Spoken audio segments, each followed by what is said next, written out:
Greetings, ladies and gentlemen. It's a pleasure to be with you here today.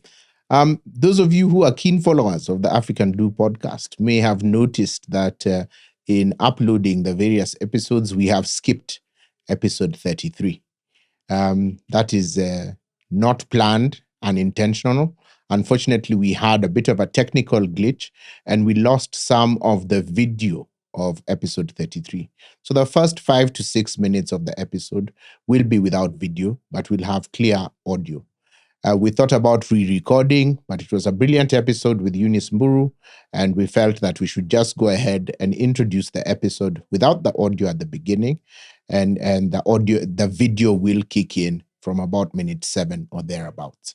So we apologize for this mishap on our part, and we hope you enjoy the episode. It is a very interesting story, and we hope that you'll still tune in and listen to the episode. Welcome.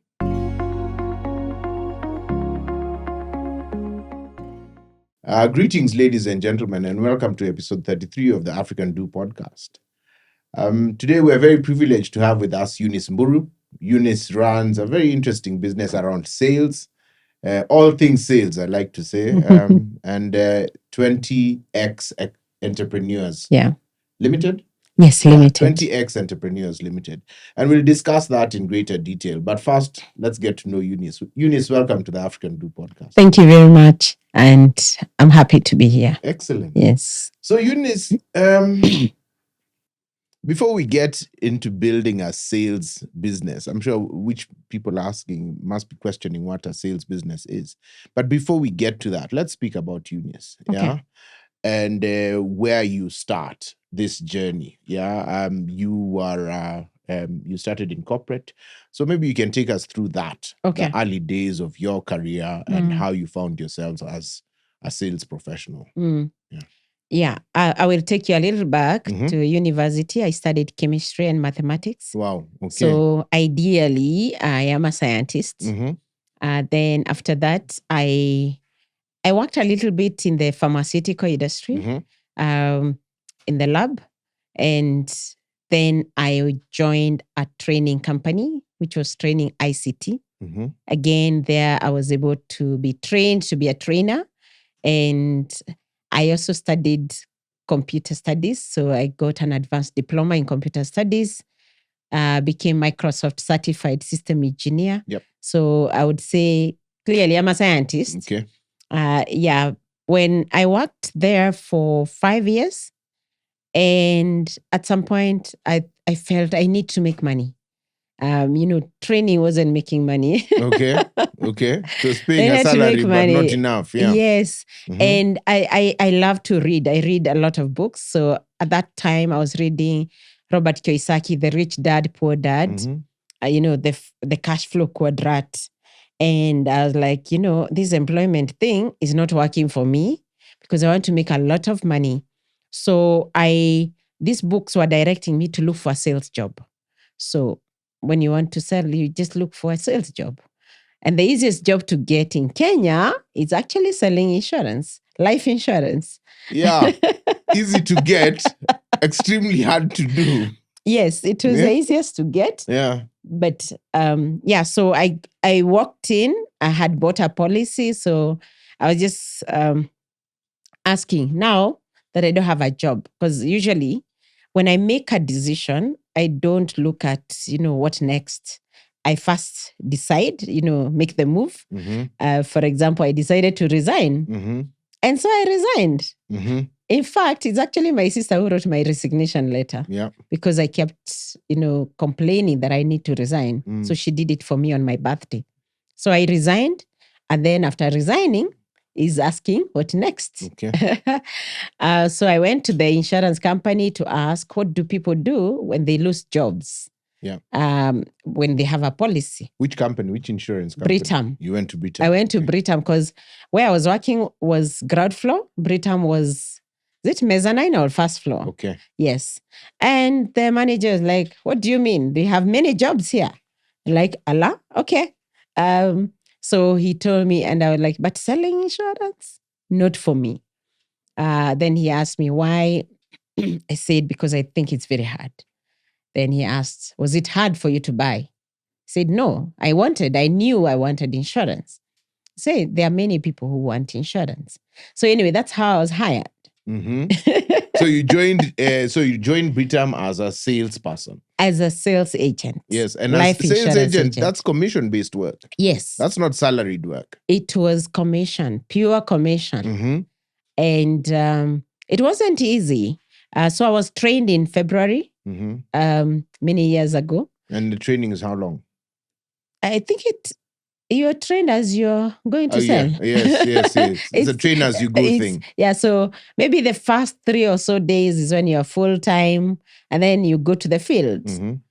And so I go to the field, and, at IAT, I was training people who are working KRA, KPA, people with money. Yes. So I start calling them, and I tell them now, I have left IAT. I'm selling insurance. And that's the last call I would hear from them. Because you see, those are my first contacts. Yeah. All my first contacts did not pick my calls the second time. So 3 months, no sale. You have no job. So no salary, no sale.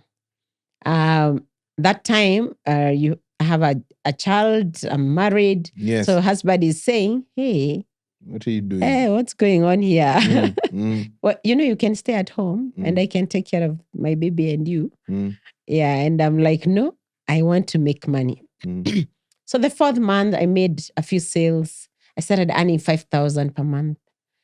And another 3 months, because now I'm doing COP, because there's some licensing you need. Another 3 months, I did not sell anything. What's COP? Certificate of competence. Okay. For insurance agents. Okay. Yes. Okay. It's quite a rigorous training. Yeah. So no sale. In between there, when I'm not making any sale, I get a job offer. When I was leaving IAT, I was earning 25K. Now I get a job offer to be an IT manager in a microfinance. And the offer is offering 75K. It's a good job. So I'm like, oh, so you just leave a job and value goes up. Okay. So, but then I looked at it and I'm like, no, this is not the money I want. I don't want the money that is fixed. So I told myself, Eunice, can you just be patient and just keep pushing a little bit? Yeah. By the end of the year, just make 100,000. And the following year, January, I was making 100,000. Okay, by selling insurance. Actually, 110,000. So what did you learn? What did you learn that made you? Because insurance is really difficult to sell. It is. I'm one of those people who hung up on the insurance sales people. We know so you. I'm just like, if you're calling me, I don't know, how are you financially? I'm just like, I'm okay. I'm okay in all aspects of my life. So how do you then crack this beast that is selling insurance? Yeah, so those months that I was not selling, I was actually trying to understand. When I was training, people used to look for me. When I go to church, everybody want to greet me. When I said I'm selling insurance, nobody... Running for the hills. We are leaving church, and even the women who are your friends are just looking for ways to, dodge you. So I asked, is it me who is a problem? Is it the product? Is it the industry? What exactly is the issue? And doing self-examination, I knew I'm not the person who is wrong. So I knew then there could be something about the industry that people do not like. Yes. So I started investigating. And I realized people don't want to be sold. Yet, in insurance, we say that insurance is not bought, it is sold. But people don't want to be sold. So I started asking myself, how can I make them buy? How can I make people want to buy? So I started doing trainings. Remember, I'm a trainer? Yes. So I started asking, what can I train that will attract people to me? What do they really want? Because people buy what they want, not what they need. Yes. Because from the training I had in insurance, I knew that people needed insurance. Yes. But they didn't want it. Yeah. So how do I make people want insurance? Or what do people want? I discovered people were struggling with debts. People were struggling to manage their money. People wanted to achieve goals. And so I asked, how can I, being a trainer, how can I train them on how they can achieve goals? Yes. And then insurance becomes part of the way for them to achieve goals. Okay. So I started doing something I was calling Friday PM Tea and Talk. So I call a few people who are listening to me. I tell them, please invite a friend. Yes. Come. They buy their tea and I train them on goal setting, managing money, managing debt. And in the process, people started looking for me. Yes. So the more I did this, the more people were like, if you want, you're having troubles with your money. And I want a Eunice. So actually if you ask many Britam Mombasa agents will tell you that they saw people queue to buy insurance for the first time. Oh, really? Yes. So you didn't tell the people that you're selling them insurance. Initially, I was telling them. You sorted out a need. Yes. So they want financial security. Yes. They lack this knowledge of and maybe the tools to achieve this financial independence that they're looking for. Yeah. So you took it from that channel. Yes. So is that did that become a widely adopted model? So eventually, I became among the top sales agents in the industry. Yes. Yes, I was among top 20 sales agents in the industry, not just Britain, across the insurance industry. Yeah. Why? Because now that became my model. Yeah, at that point, I wouldn't know what others were doing, but for me, that became my model. Okay. Actually, I realized every time I'm doing business, education becomes the model. Educate, Okay. and then people find what they need, and then they buy. Okay. Yeah. And how long does this take you from that time you joined Britam to you achieving this ability to say that you're a top salesperson in insurance? How many years? In 3 years, I was earning over $500,000. Oh, wow. Yeah. Based on insurance sales. And this is commission-based business. So you must have been selling a lot more to earn a commission of that amount. Excellent. Yeah. Great. So, and you become this insurance salesperson, yeah? But you transition onwards into Britam leadership? Yes. And how does that journey look like? Now, after those 3 years, that must have been 2014, I realized that I need more. I need to grow. So I was feeling I need to be in a strategic leadership. So I went actually to our CEO and I told him, I want to do more. I want a different job. And he's asking, no, you should be thinking of how to do 20 million per year. And I'm telling him, no, I want another job. He asked me which job. I told him I want to be in business development. At that time, insurance companies did not know anything about business development. Yes. We used to call it sales managers and all. But banking used to use the title business development. So I had copied from the banking. Yes. And so I had this idea that business development is the way. I didn't know so much as to what I was going to do, but I knew I needed more. Yes. And so he was like, it will be hard to find a job that will afford you. The kind of money you're making, and you can even make more. Then I told him, then I've outlived my importance in Britam, so I may have to leave. Yes. By God's grace, there was now another job that was advertised. Actually, I went to another CEO, another leader in Britam. Yes. I walked in, they were leading the microinsurance. I walked into his office and I asked him, why are you guys not hiring a sales manager? And he asked me, you're already doing so well where you are. Why do you want to move? Then I told him, do you like mediocre people? I thought you would want those who are doing well. So he's like, okay, so go send me your CV. So I sent my CV. Yeah. And I forgot. So later, they advertised the position of a sales manager in microinsurance. I saw it, but I did not apply. Still in Britam? Yes, still in Britam. You see, Britam has different departments. Yes. So I saw there the advert, but already it was maybe like 3 months after the fire of moving away. So I didn't apply. So he called me. He said, Eunice, have you seen this advert? Have you left Britam at this point? No, I'm still in Britam. You're still with your sales job? Yes. Sales agent. Yeah, now I'm a unit manager, but in the branch. Okay. And I told him, yeah, I saw it. What about it? Have you applied? He said, no. Why? Am I supposed to?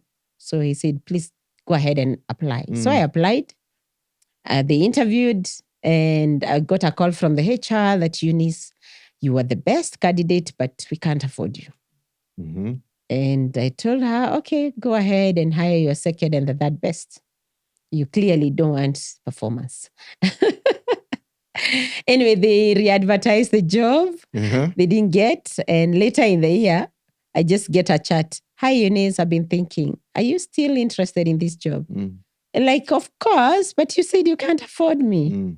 So can we meet? So we met, and she asked me, what is the last amount? So I wrote a figure. I told her, please don't call me if you can't find this money.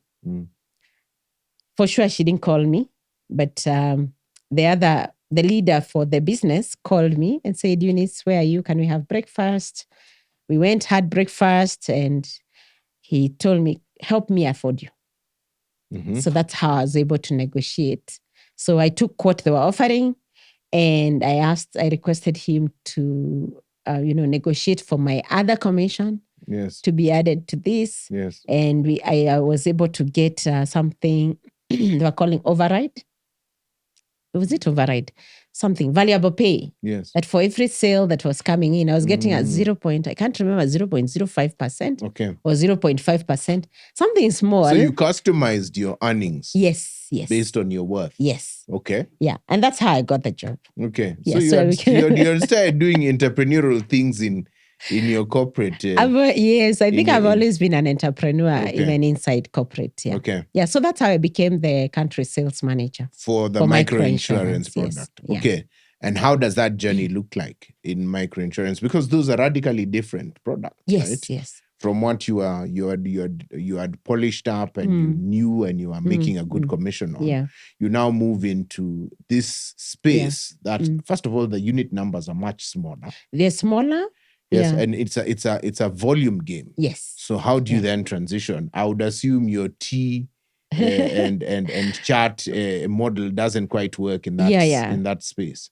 Yes. So after I went to microinsurance, it was a whole different ball game. And so I realized now I need now to bring my skills for partnerships and collaborations. Okay. Why? Because the amounts are so small for micro that going to sell one after the other doesn't make sense.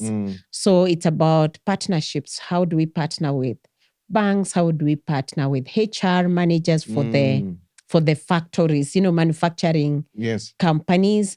How do I partner with brokers who have big, customers who have many employees?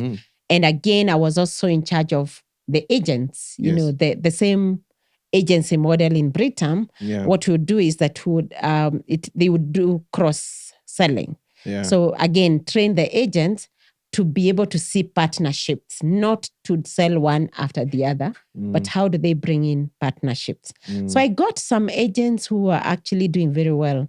Like you'll find in Kericho was my best, in terms of... because of the tea factories. The tea factories.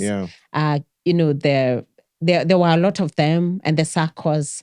Yeah, so we started partnering with SACCOs and factories. What do microinsurance products look like? Well, what are you selling? Now, for example, did you remember a product that was called Linda Jamie? Yes. That was one of the products that I was supposed to sell. Yes. But as soon as I got in about 6 months, we realized it was not viable. And we needed to shut it down. Yes. Now, please note, immediately I came in, I usually bring all the energy I have. So I had come in. I'd come in now, it's like almost the whole country knows me. Yes. Because I was going, for example, if I go to Mombasa, I call the HR managers of the big companies and now showing them how this leader journey works. Now, 6 months into it, Eunice, we are shutting this thing down. Whoa. And actually, people think I'm the one who shut it down because I was the only new person in the department. Yeah, so we shut that down. And what do? I go to my boss, ask, okay, so what are we selling? And like, design products. So I actually was put in the committee for product design and development. And now in the product committee, everybody is scared because we had lost a lot of money. And I'm like, no, we're going to tweak. There was another product that was called Afiatele. So let's tweak this Afiatele so that then it fits the customers we have been talking to. So it will not deviate so much from the leader journey. So again, in 2 months, we are out in the market and going back to the customers. Now, the thing is, on the year that the previous year, they had made huge losses. And in that year that we even closed Leader Jamii and started selling this Afiatele. Now, you notice for insurance, the secret is sell good business, or rather, low claim ratio. So the secret is in the loss ratio. You need to be as low as possible. Yes. Leader Jamii had very high loss ratios. Yes. So we have shut that down. That means we stopped bleeding that. Okay, ideally, insurance, you have to go through the whole year. So long as anybody had bought, so we still have the liability. But then what we do is sell so much and very quickly so that we are able to pay this at the same time make some profit. So that year we made some profit. Okay. Yes. With the new design. With the new design, yes. So okay. And do you think that you were able to design a product that was useful because of your close interaction with the customer? Yes. Yeah. Yeah, because all the time, every time I always begin with, what does the customer want? How do they want it? So it's more of, they call it the human-centered design thinking. Yes. Yeah, so I didn't know what it was called then. I learned that later. Yes. But at that, I was still doing it. I was doing it without knowing what it is. Yeah. Yeah. Okay. And so that's how we transform the micro business. Today, it's a big business as we speak. Okay, so you've now evolved from a trainer training in computer courses to an insurance sales agent to now a leader, in your sector. I think it's fair to call you a high-flying insurance corporate, Yeah. And then what? You give all this up to venture out into entrepreneurship? Yeah. What does that decision process looks like? Because you live and work in Kenya, which is a very corporatized market. Yeah. People earn their stripes in corporate. People look good through corporate. They have the cars, they have the titles. But you then wake up and decide to give this up. So what's the thinking behind that? Okay. Now, thanks to a lot of financial understanding, financial literacy, because I studied a lot. You see, you can't teach something that you're not practicing. Agreed. So when I get into a job, I usually know I'm going to lose it.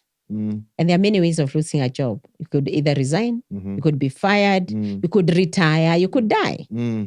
So every time I walk into a job, I know any of the four can happen. And most likely the first two. Yes. Resigning or being fired. Yes. So all the time, I start saving for the day that I leave. And that's a mindset you live by. Yes. I'm working in this job and it will end. The day one, I know it's ending. Okay. So I plan as though I don't have it tomorrow. Okay. Yeah. And so whatever I do, including the work I put in, I say I'm going to give it my 100%. Why? Because I don't know how long I am here. Okay. And I want first to leave a legacy, an impact, and I leave money. I have money. Okay. So those are normally my 3 things. So that was very useful. So fast forward, I realized, okay, now we stabilize the business and I don't like the person I'm reporting to. At the micro. Yes. Yes. And I go to the boss and I say, boss, can you separate us? And I think it was a hard decision. So I realized there was hesitance. So this is December. We are about to go for holiday. We're going for December. Yes. So he didn't respond. And I was like, this means that it's time to leave. Okay. My brain said it's time to leave.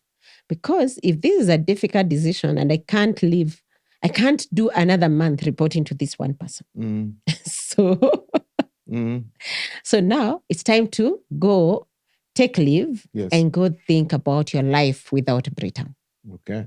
So I go for holiday, I take a leave, and I said for the first time I was on leave and I do the autoresponder. Yes. I usually don't do that because even if I've traveled, I believe I can always respond to my emails. So I don't know whether I'm a workaholic, but I always used to respond. But on this time, I put the autoresponder and I knew I don't want to respond to emails because I want to think about my life without Britam. And I was writing this book, this one. Sell me this pen. Okay. I had started writing it when I was still in Britam. Why? Because agents, wherever I went to train, they were like, can you mentor me? Can you coach me? So I was creating a kind of a manual that they can be using while I'm not there. I was asking, how can I replicate myself so that I'm in 1,000 places at the same time? Yes. So I thought, just write a manual. So I just continued. Now I'm on leave, so I continue writing the book. On 31st December, that was in 2016, I am writing this. I didn't want to write that day because I usually had set target. Every day, I have to do 1,000 words. On that day, I had not written anything, and it is headed towards Kuruka Mwaka. So I sit and say, what can I write about? Then I'm like, let me write. What is the future of insurance? So I start writing. Given the mobile penetration, the young generation that they want to see an agent, how will insurance look like? And I start writing that. And then I start researching. And then I see that some of the things I'm writing actually exist, like comparison platforms. They exist in India, in UK. Yes. So why are we not, doing it here? And in the morning, on 1st of January 2017, I look at all what I've written and I asked, and who is going to do this? And I analyze my SWOT. I do a SWOT. So Eunice, you're the most qualified to actually do this. And I decide I'm leaving Britam on 1st of January. Now, Eunice, I'm going to ask you a question because as you're talking, it's just occurred to me that throughout your story thus far, you have a very strong sense of self-worth. Yeah. You're very clear on who you are, what your value is, and that has manifested. Yeah. From the time you left IIT, you're doing training, till the time you became an agent. Not many people come into an organization to sell insurance and then basically break it apart and put it back together in a different way to achieve more sales. But you seem to have a very strong sense of clarity on your worth. Where does that come from? This comes from my father. Okay. My father constantly reminded me that he used to say, you're brilliant. Yeah. You're powerful. You're the best. Look at you. There's no better person than you. Wow. Yeah. So I didn't know it worked until now that I'm grown. Because when I trace back, he visited me in the university every week. Okay. And every week he would come, take me out and remind me, look at you. You're very brilliant. You see how powerful you are. And then he would tell me, powerful people don't go trampling over weak people. So you take care of the weak because you're strong. So I would attribute all this to my father. Excellent. And yeah. Good. So now you've now reached. I've decided. You have decided because and so your decision, if I get you correctly, is coming from the fact that you've written the book. Yeah. I was writing the and book. You're in the process of writing the book, and in the process of writing the book, it dawns on you that someone will actually need to do this. Yes. To train around that. Is that a fair statement? No, to start a what? Comparison platform. Okay. Mm-hmm. Yes. Why? Mm-hmm. Because with the mobile. What is a comparison platform? It's okay. This is how I imagined insurance. Yes. I asked people like going to the supermarket. Mm-hmm. Why? Because they want to choose what they like. Yes. So when it is bread, for example, why do they choose to buy one type of bread and not the other one? Yeah. It's because they are all there and they have the ability to choose. Yes. Now, what was lacking in the insurance, in my opinion, is that people felt sold. Yes. So I wanted to change. Okay, I've been trained that insurance is not sold. Yes. I mean, it's not bought. It is sold. Yes. So how can we make insurance bought and not sold? Mm-hmm. So in this case, and I had a privilege of using platforms like booking.com. Yes. While booking our holidays and all. Yes. So I'm like, when I go to booking.com, I don't talk to anyone. Choice. Yeah. I see all the hotels, I see all the flights that I want, and I choose. So how can we make insurance buyable, in my own language? Hence the comparison platform. So, hence the comparison platform. Okay. And I felt having the technology background, understanding both, the mainstream insurance and the micro insurance. Yes. This combination of experience seems to be the most suitable. Okay. To do the comparison platform. Okay. That's how Bismart was born. Okay. Yes. And Bismart was a comparison platform. It is. It still is. Yes. It still is. Yeah. So you're a Eunice, you're a serial entrepreneur. So Bismart is still trading, still running, yes, and still is still and it is what you set it out to be, or did it evolve into something else? Yeah, it's still a comparison. Today, if you want insurance in Bismart, you will get a comparison of various options in the industry. Interesting. Yes. Okay. Now, what we learned is that unlike booking.com and others, customers really don't want a lot of doing it themselves. So what they do, they just want to leave their email and you send them the comparison. They feel closer. So we now shifted to, okay, fine, just come to the website, just leave your contact and we share with you the comparison and help you through the process. Okay. Yes, to buy. Yeah. Yeah, because it's a bit a complex product. So how do you make money? We make money when they buy through us. Okay. When you buy through Bismart, then we are paid commission from the insurance. So back end, it's an agency? Yes, it's an agency. Okay, with a comparison front end. Yes. Okay. Yes. Very interesting. Yeah. But let me ask you, because of your history with insurance, let me ask you a question. Kenya has extremely low insurance penetration. Yes. Yeah. We've been hovering at what? 3-4% for a while now. Yeah. So no, it has gone up. How high? With SHA. Yes. Right. SHA is insurance. Yes. The penetration has gone so high. Okay. 25 million has never been achieved. Yes. Yeah, because 25 million people. People, yes. Okay. We were hovering about 7 million. Yes. Yeah. So now that's how many times? 7 times? Yes. Over 4 times. At least 4x. Yeah. So the penetration of insurance is becoming more. Okay. And because what I like that is happening, because we've tried it, oh my God, it's been a hard journey. Yes. To try and design products that Kenyans understand and can interact with on a daily basis, especially health. If you look at our story online, you'll see we've been trying to innovate around health. Yes. We even had a product called Afya Smart. Yes. Afya Smart was working like SHA. Yes. Capitation. Yes. So we had partnered with hospitals and we're offering that. Unfortunately, we lost a lot of money. Okay. And we didn't have more money to keep going. Okay.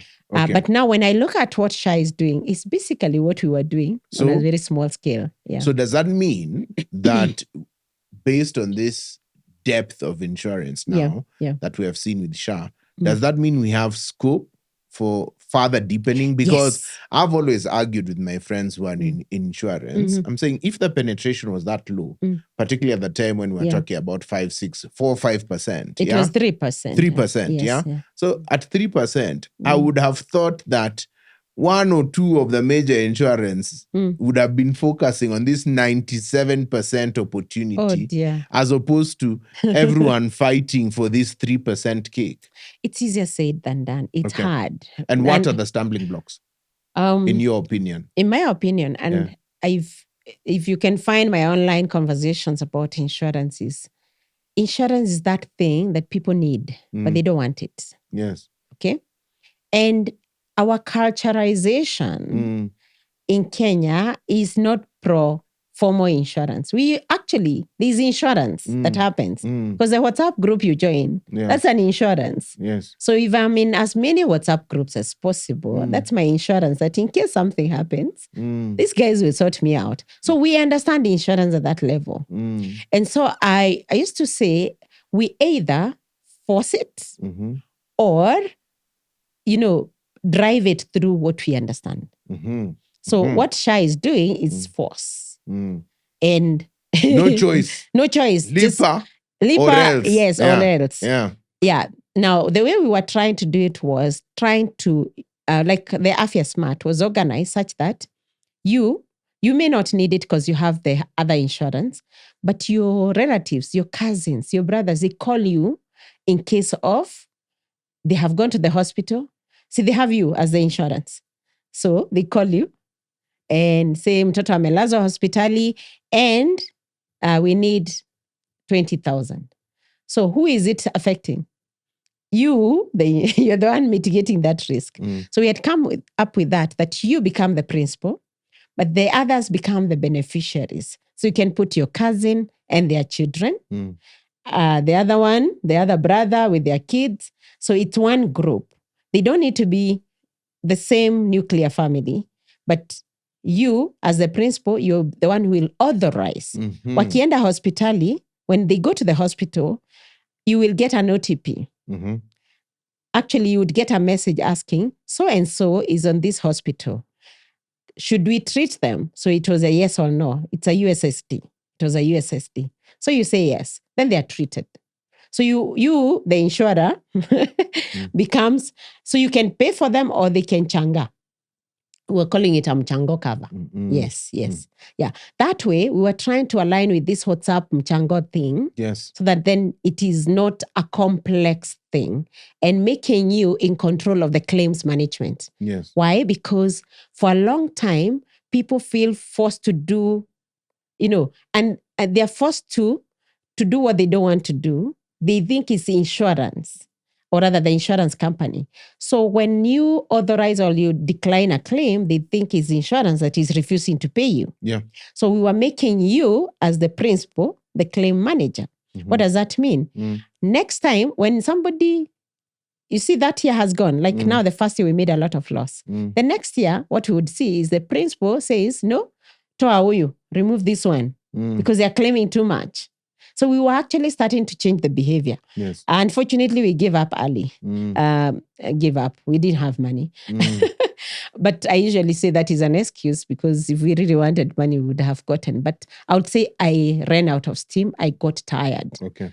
Yes. I got fatigued. Pursue in the future? I was looking at SHA because I'm still interested in the insurance. I've been looking at how SHA is working. I see some gaps that now Insurtechs can fill in. Yes. For example, they don't have a last expense cover. Yes. Which is what we are changaing in the WhatsApp groups. So I've been thinking, and I was telling a friend yesterday, can you consider designing a last expense that will be sold with SHA? Because when Kenyans understand insurance, then it will become easy to add to layer products. To layer products on it. Yeah. So I see a big opportunity in that. Yeah. Let's come back now to so Bismart sorted comparison company is running today. Yes. But it's not what we the basis of even our conversation today.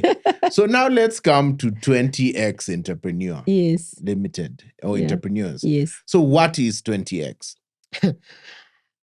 Can I just explain why 20X? Yes. Or let's Yes, how start it with came about. how did it come about? Yeah. So in 2021, as I was telling you, after we've lost a lot of money, I got fatigued. Some people would call it depression. Others would call it, I call it fatigue. Okay. Yeah. And this after signing very good partnerships with Britam, my former employer. We had just signed a mega partnership with them. Under which company is this now? Bismart. Under Through Bismart. Okay. Yes, yes. And one day I wake up and I can't work. Of course, that was caused by I've been on the move through Bismart. I never rested. Yes. And then after this time, I was expectant. I lost the baby and I couldn't recover. So, and I thought I am useless. There's nothing I can do that works. And it was a period of over 8 months of feeling useless. I wanted to become a monk. You see, I didn't want to die. Yes. I knew dying, I don't want to die, but let me go do something. But you go, you turn become spiritual. A monk. When you're useless, yes. What do? Yeah. In my mind at that time was just go become a monk. And life goes on. And probably one day you leave the body. I had studied monks. So that period, that's how I actually handed over Bismart to my employees who are running it now. Okay. Good thing, because you have had investors before, we had systems. So it wasn't difficult to let go the business. So what do you mean handover? You're not involved in Bismart today? I meet them once a week. But you're a shareholder? Yes, I am. Minority? Or? I'm still a major shareholder. But you got... Oh, you gave... Still my company, but they run it. But they run it and they have shareholding in it? Not yet. That process is not yet. Okay. Yes, okay. yes. Okay. But you handed over day-to-day management of the company to the team? Yes. Okay. Yeah. Okay. Yeah. That's tough to do. It's easier said. It's something that very few people manage to achieve. I think I was forced to. Okay. Because the state I was in. Yes. And also they were forced to step up because I told them I can't. Okay. I mean, I am, if you guys don't need your salaries, you don't need your jobs, just close the company. Yeah, I'm okay with it. After all, I'm going to be a monk. Anyway, so fast forward, the day I was supposed to go to Kathmandu, or rather, I was supposed to go to Kathmandu in March 2022. That was my plan. Yeah.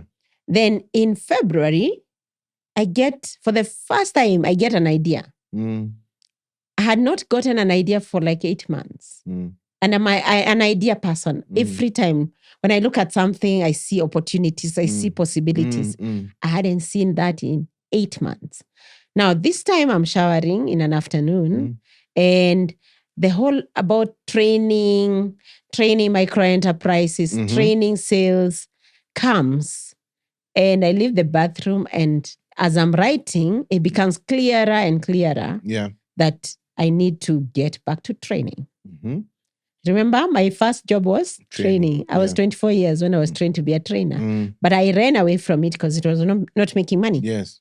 So now I realize I can actually even do e-learning platform. Remember my technology? Yes. And I call the team, the Bismart team, and I tell them, I have a new idea. It was looking like it's a holiday, as in celebration for me. And the technology team is the one I called. And I told them, now, stop everything else. Let's create an e-learning platform for sales training. We are going to be training sales. So I created as a trainer, I can develop a curriculum. I can, and even run it. So I developed the curriculum. We came up with the 5-day sales challenge. And we are launching on 1st of March. Very fast, nothing. And you know what? On 1st of March, we had a platform and we had the 5-day sales challenge ready. And we launched. And as I was taking people through the 5 days, we had 33 students, our first class, online. I don't want to see people physically. I want them to learn. But now the first day, the first course, I was like, I have to do it myself so that then as I see where the gaps are. So day 1, day 2, day 3, I'm crying because the feedback I'm getting, people are saying, remember 2022, people are coming from COVID. Yes. Ati had made my CV, and now through this training, I have decided I'm going to sell. By 5 days, people are saying, in 5 days, I've been able to sell more than I've sold the last 1 year. And I'm like, how is that even possible? Kwani, what were you doing? You know? So I get these stories and I'm like, God, can I be useful? Then I remember what my dad told me, you're powerful, you're brilliant. Yeah, so that's how I didn't go to Kathmandu. That's how 20X Entrepreneur started. Why 20X? Because when I left my job of 25K, it took me 3 years to earn $500,000. That was 20 times. Yes. So I believe that small and micro enterprises can grow 20 times. I believe that salespeople can grow their income 20 times. Yes. Interesting. So what is 20X today? So 20X, it is actually exactly, I saw it in that when water was flowing, the idea was flowing. Because I saw it as number 1, it's going to be a sales training organization. Yes. And in addition to that, a sales people recruitment specifically, just focusing on how do we get the not so good salespeople. Remember, if you're not a good salesperson, you can grow 20 times. Yeah. So how do we move them from being novice to excellent salespeople? And then those who are already in sales, how do we train them to increase their income 20 times? So our dream is that salespeople because entrepreneurship is actually sales, can also grow 20 times. That is number 1. Then over time, something I had not seen, we started being asked for more training. So when we train sales, people call us, do you train on leadership? Do you train on customer service? So we got trainers. I'm not good at training anything else. I only train sales. Good at sales, yeah. So we started getting other trainers to do the other kind of training that corporates are asking for. Yes. And then number 2, so it is training. Number 2 is recruitment, but specifically for salespeople. Yeah. And number 3, now we introduce for micro enterprise, specifically because it's a special kind of selling, because they need systems, they need processes, and they need products to sell. So we call it business development services. So we have a BDS section. So what you're seeing me doing in the counties is called Chanuka, Jipange, na business opportunities. It is a business development service, an initiative by 20X to go to sensitize micro enterprise. This one we are going to Mama Boga, the real Mama Boga. Yeah. Uko kwa ground. Just first shift their mindset to see that what they are doing is very important for the country. Because many times we hate what we do, or we do it in the hope that somebody will come and remove me from this and I become something else. So you don't put in your best self because you're hoping, sikusoma sana. When my children get educated, they will get me out of this. Yes. So that kills business because you're not able to see the opportunities as they come. So that's what we are focusing on. How do you shift your mindset from looking down first on yourself and then second on your business to seeing possibilities of what you can? And in that, we help them look at how do you even spot a business opportunity? Maybe what you're doing, people don't need it. Okay. Yeah, because people buy what they want. Yes. So how do you spot opportunities to know what people want? And this is where we take them through. Just listen to the complaints that what are people complaining most about? Because you could be there just selling your tomato. Yes. And people are saying, we want tomato sauce. Yeah. And you just want to keep pushing what you know. But every time they tell you something, what are they saying? Can you listen? So we teach them listening skills. Yes. And then the other thing is we also teach them that when you're in business, you cannot ignore government policies, because today they might say no more selling of tomatoes. And then you will find yourself jobless. So how do you listen? What is the plan for government? Because money follows policy. How do you plan around that? How do you tap into such opportunities? For example, we're talking about SHA. What opportunities do insurtechs? What opportunities should they be looking at? So SHA is already delivering the health insurance. You can't go there and start replicating the same. But what is the gap in the SHA, and where do you as an entrepreneur come in? Yeah, so those are the things that you're training them. And of course, some of the people who come in this training, they don't have a business per se. They go for kibarua. How do you increase your value as a kibarua person so that you move from being paid 500 bob to maybe 600 or to 1,000? By the way, we are that low. Yeah. Now if I start telling you 500 bob, you can't comprehend 500 bob. Fair enough. But qua ground, 500 bob is what they are earning. How do they move that? How do you show up on time? How do you offer good customer experience? Because you're in business. Kibarua is business. Yeah. So those are the things we teach them. And then, of course, the 4 Ps: people, process, product, and profit. How do you see all that? So, yeah. But you also have a service where you outsource sales departments. Yes. Tell me a bit more about that. Yeah. So this one is whereby we find a very good business and their challenge is sales. And they are tired of keeping on hiring and firing. But it's a tedious process. Establishing a sales department is not easy. So and you have a product that people want, you just need sales. For example, it's a fast-moving product. So how can we can actually hire people who report to us, and you tell us these are the targets we are meeting. You do the operations bit. We focus on sales. So we will hire, fire, train, grow, and develop the teams to deliver your target. Yes. Yeah. And how's that journey been? That one has not been easy. And it's mainly because of some of the products we have chosen. And now we have learned lessons that some products and also businesses, the business model or structure matters. Because one of the clients we took, I would say one of the failures that we experienced. So we took a client who is selling products that are not his.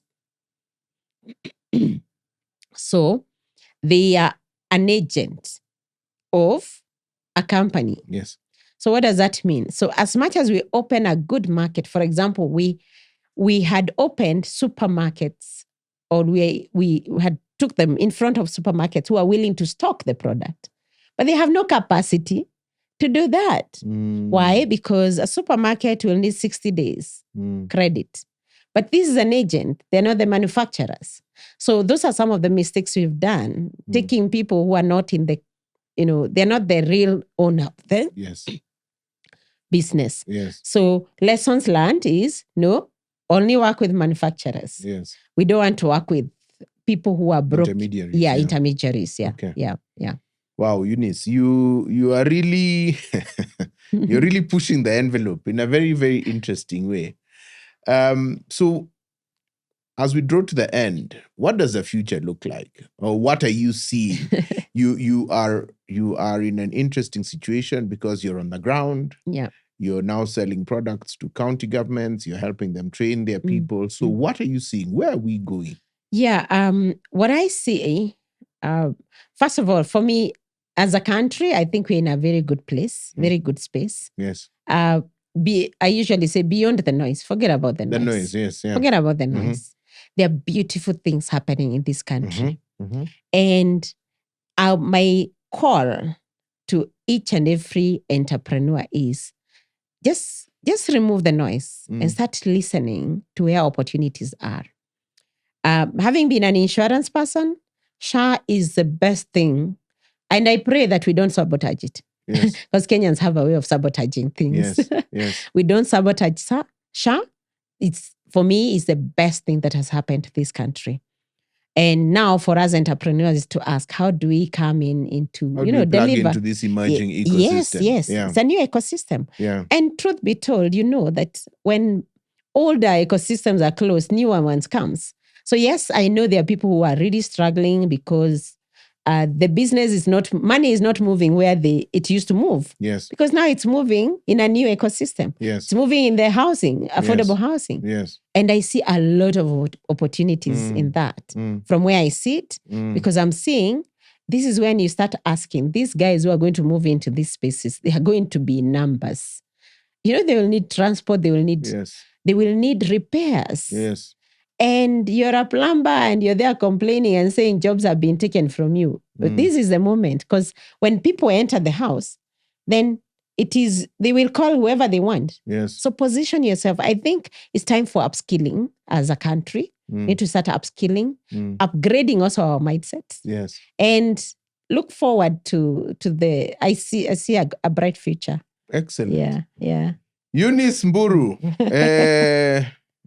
founder, Bismart. It's called Bismart. Is it Bismart? Bismart Insurance. Bismart Insurance, which is an insurance agency. An insurance agency, but what's the word you use? Comparison platform. A comparison platform for insurance. And of course, 20X Entrepreneur Ltd. Yes. I'll give you a chance to speak to the audience and just tell them a bit about your business, about where they can find you, both Bismart and 20X, and anything else you feel is relevant for them to know. Okay. Yeah. So I will start by first that story. Yes. That I was sharing here is documented here. My story in the insurance industry. Sell me this pen. Yes. Okay. So this one, it will tell you the story. It's not just for insurance people. Yes. It's for anyone, an entrepreneur who want to grow. Because you need to understand communication. You need to understand, there are things I learned that I've documented here. Yes. So get a copy of this. We call it the Sales Bible. Not me. Where can it be found? Those who have read. Where can it be found? You can find it on 20xentrepreneurs.com. Yes. Or you can find it on, I've forgotten that platform for books. Which one? Nuria, or which one? Yeah, Nuria bookstore. Yeah, Nuria. Yeah, you can find it on Nuria. Yes. Now, this is the insurance journey. Yes. This is my moment. Yes. Of where I was like, I thought I could change the world, and clearly, I just need to be a monk. Hits and misses. Diary of an African Entrepreneur. Yes, so this is quite raw. That one. This is quite raw. Yes. It leaves people, with a sober moment. Yes. Because these are the realities that I personally have gone through. Yes. Becoming broke. Yes. Going to places where you're so elevated, can you imagine? I sat at the table of MasterCard. Yes. Yes, because I was innovating. Yes. And then you see it, just all those things crumbling down in front of you. Yes. And you realize how useless you can get. That you squander opportunities. Yes. So that's about the books. If you're looking for a sales team, or if you're looking for sales training, corporate sales training, or training on leadership, mental wellness, customer experience, 20xentrepreneurs.com. We are 20x Entrepreneur on Facebook, on LinkedIn, on Instagram, on TikTok, on YouTube. We are 20x Entrepreneur. Just look for us there. You can follow us also mostly on Fridays. We are live. Yes. On Facebook. Yes. In our county conversations. Tomorrow we'll be in Thika, Chanuka, Jipange, na business opportunities with micro enterprises. Excellent. Yeah.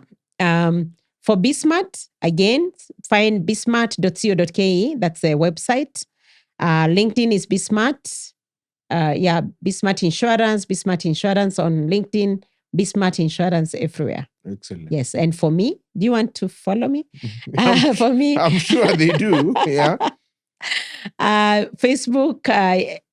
I'm Eunice Maina on Facebook, LinkedIn, Eunice Mburu on Instagram. Excellent. So, Yes. ladies and gentlemen, there you have it. Eunice Mburu, a very interesting conversation about building businesses, about the challenges that come with businesses, building businesses in this environment of ours, but all along espouses what we're about on this podcast, which is African excellence. So look her up in the contacts provided, and we look forward to seeing you on our next episode. Thank you very much.